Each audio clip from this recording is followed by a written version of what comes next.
Ibu, Bapak, Guru Pembelajar. Selamat datang di video edukatif tentang strategi observasi kelas pada supervisi akademik berbasis coaching.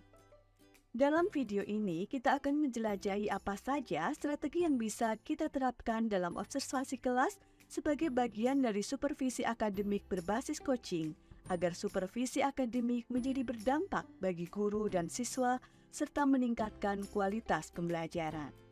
Mari kita mulai.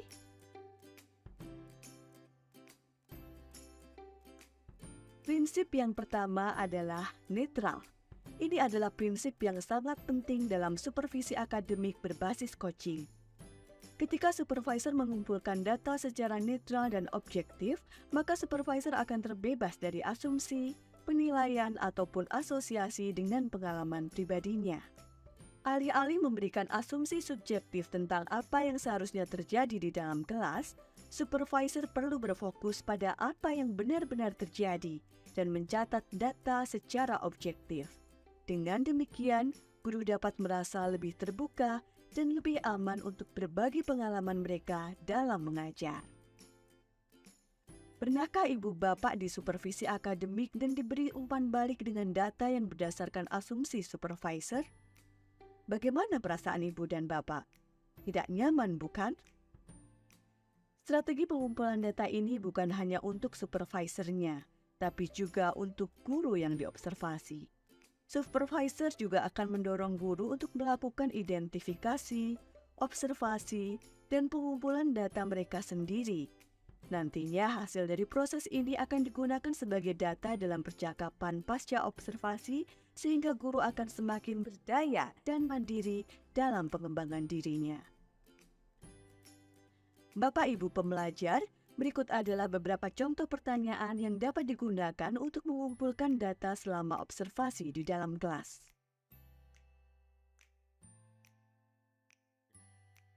1. Apa yang dilakukan dan dikatakan oleh murid-murid? 2.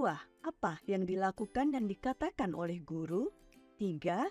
Apa tugas yang harus dikerjakan oleh murid-murid? 4. Bagaimana murid-murid merespon ketika mereka tidak memahami pelajaran atau tugas yang diberikan? 5. Bagaimana murid-murid mengetahui apakah pekerjaan mereka baik? Apakah Bapak Ibu dapat membuat contoh yang lain? Tentu bisa ya. Bapak Ibu pembelajar, tadi kita sudah belajar tentang strategi pertama, yaitu netral dalam melakukan observasi. Sekarang mari kita belajar tentang strategi berikutnya, yaitu spesifik dan deskriptif. Ketika supervisor mencatat data dengan spesifik dan deskriptif, tentunya hal ini akan lebih bermanfaat daripada menggunakan kalimat-kalimat umum atau penilaian subjektif. Untuk lebih jelasnya, mari kita lihat contohnya ya. Sebagai contoh, daripada menulis kelasnya sangat ribut, lebih baik mencatat dengan spesifik seperti ini.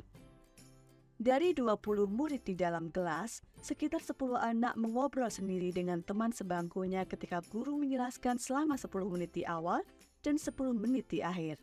Selama 15 menit kegiatan praktikum, 10 murid tersebut terlihat fokus mengerjakan tugas dan tidak banyak berbicara.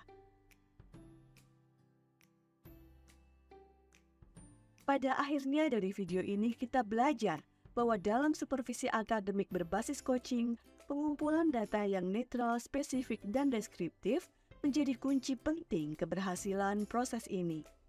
Dengan menggunakan pendekatan ini, data yang terkumpul akan dapat digunakan secara maksimal dalam memberdayakan guru dalam percakapan pada tahap pasca observasi nantinya, sehingga guru akan berefleksi tentang pengembangan diri mereka dengan lebih efektif.